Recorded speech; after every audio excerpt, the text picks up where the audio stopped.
Obviously, he's been a big spark, and you knew what kind of motor he had coming in. But how's he responding to increased minutes for you? Yeah, Jackson needs to keep his focus on bringing that spark, bringing that fight, bringing that competitive energy. We know exactly what it looks like defensively. He's down in a stance, he's clapping, he's rotating quickly, he's pressuring the basketball, and now that leads to not only he but us also playing well offensively. So it's been a huge boost for our team. It's been something that's helped elevate our team on both sides of the floor, and at the same time, it's something that we know Jackson can do, so he's accountable to do it every single day. So he can continue to play great. Our team can be elevated, and we can be the best version of who we can be, and that's something he needs to keep focused on. Is there a specific way you try to approach this time of year between finals and holidays and bye games, and Big 12 looming, that makes this different than other times of the year?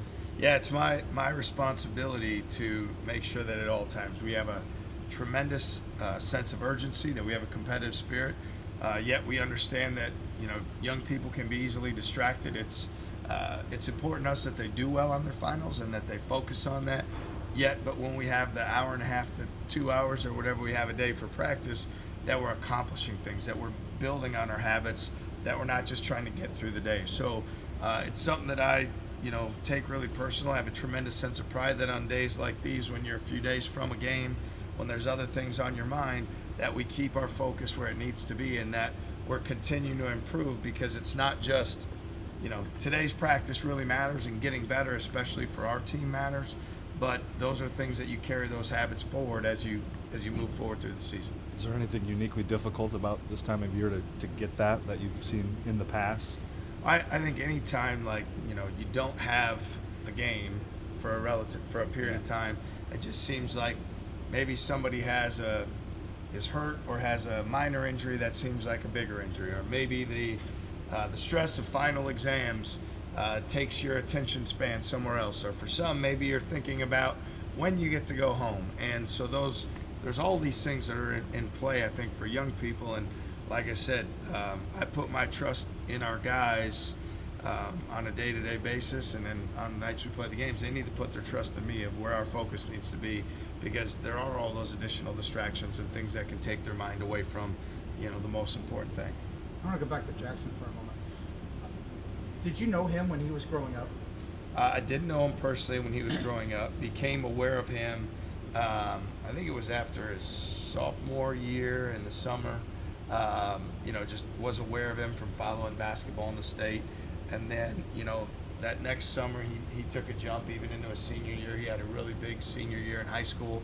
And then obviously, the great year he had as a freshman at Wofford, the production and things like that. So, there's probably just someone that, is proud of being from Wisconsin, aware of all the guys from the state and where they end up, going, and keeping an eye on them, and really was impressed with Jackson on the step that he took from his junior year to his senior year to his freshman year of college.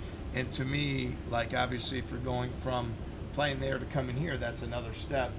My belief and confidence in him, that he's already shown in back-to-back years he took a pretty good step forward, believing he could do that because of his competitive spirit and because of his his work ethic every day.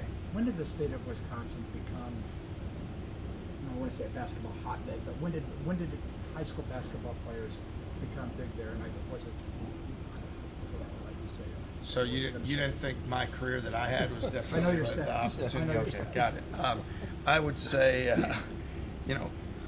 again, for me, when we came to Iowa State and feeling like, there's so many guys from whether it's Milwaukee or the state that had this chip on their shoulder and were better than the level they were being recruited at, felt like, as we came here, that giving those guys opportunity or giving them a different opportunity, maybe they weren't fit at one of the schools, maybe they were overlooked. And so, I don't know, my awareness probably started with Mike Taylor, and then, with Deontay Garrett, because I thought Deontay was vastly under-recruited, and obviously since that time there's been some others. So I'm not exactly sure. I felt like the high school basketball, it's like the fish keeps getting bigger as you get older. I tended to think when I was a kid and then even in high school that it was so good maybe it was, maybe it wasn't, but I think my awareness to it more came on when you're on this side of the ledger and you're on this, the coaching side, and they're like, man, there's a lot of good guys in there that aren't getting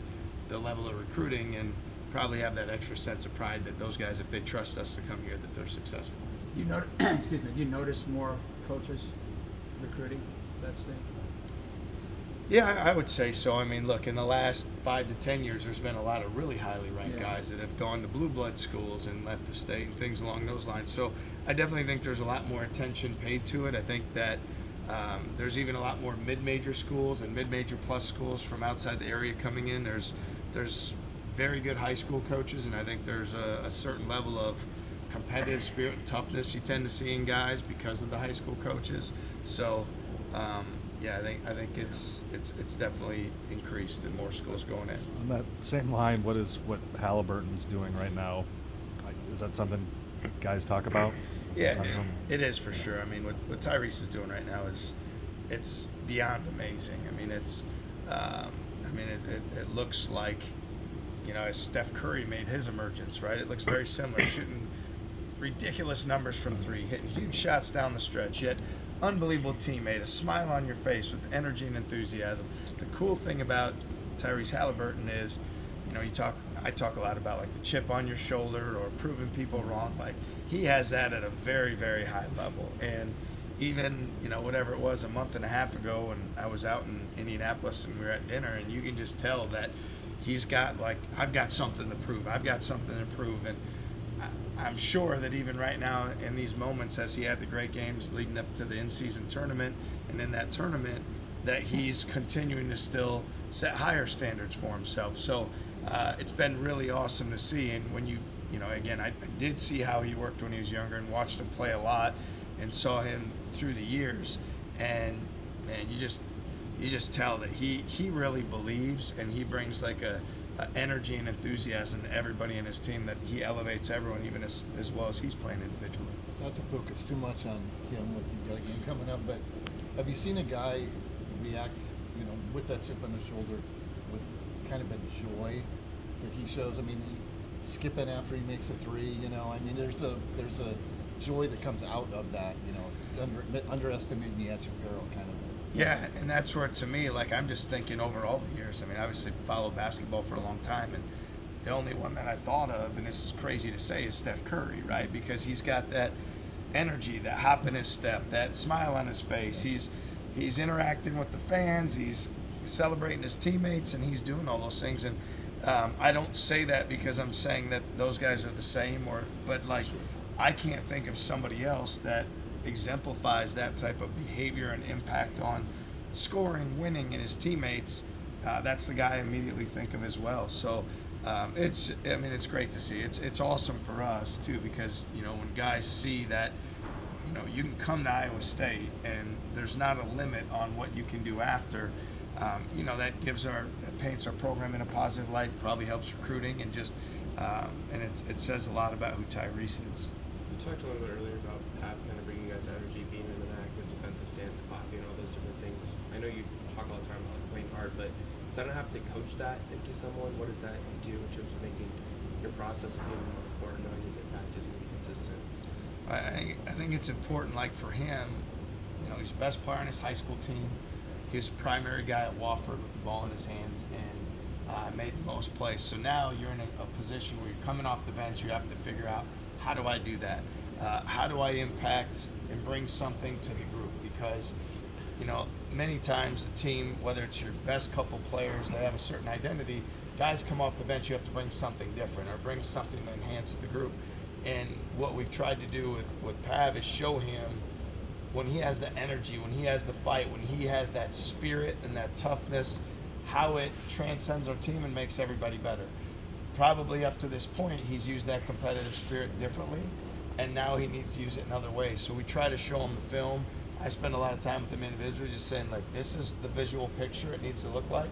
When you look like this, you play like this. When you defend like this, we play like this. When you elevate us, this is what happens. So it is with intent, and it is with demands, and it is with holding them to that standard. And we're confident that he can continue to make that climb. And Rob Jones seems to give you a lot of the same impact, right? But he's big and he doesn't play the same style of game. So what is it like having those two kind of have so much styles with totally different frames? Yeah, I mean, Rob Jones is, I mean, again, I think for everybody, the growth and development we've seen from the start to what it is right now is an unbelievable credit to Rob Jones. I feel like every night we take the floor, like we have the physical, toughest interior player that's going to come into the game. I think that has an effect on everybody else. In a totally different way, I thought many years ago as an assistant, Melvin Edgem in his way had the most toughness of anyone on the court, and that made everybody else play tougher. I think Rob Jones has that ability to elevate his teammates, and everyone else is playing tougher. I'm not as much of a numbers guy as a mentality guy, but now when you start to look at the numbers with Rob and his offensive efficiency and his performance and how he impacts everybody else, he makes our offense so much better when he's on the floor. And I think that's something for many last year, if you'd have said that, they wouldn't believe it. Well, now numbers say he's probably as impactful as anybody to what we do offensively, and it's not just because he's shooting in the 70s from the field, it's all those other things. So I couldn't be more proud of Rob, and I think guys that are in this program for multiple years are going to get better, and Rob is like, as much as anybody could be, like this is, you know, the guy who's like the poster or the front page of what that would look like. Still a couple weeks away from an update on Hason, or? Yeah, still a few weeks left. You know, he's starting to try to get back with doing like some biking and things like that to get his cardio. But he's walking in a sneaker now. But I think, like, I don't know, I hadn't thought about it here, but I feel like we're still on the same timeline that non-conference play is probably not realistic, and that, you know, we're hopeful that early in conference play, but I think that'll be more determined a few weeks from now when he starts to have those, you know, he's starting to jog on it and starting to have those doctor's appointments to see how it's adapting at that point. But I think we're still on that same timeline that we led with.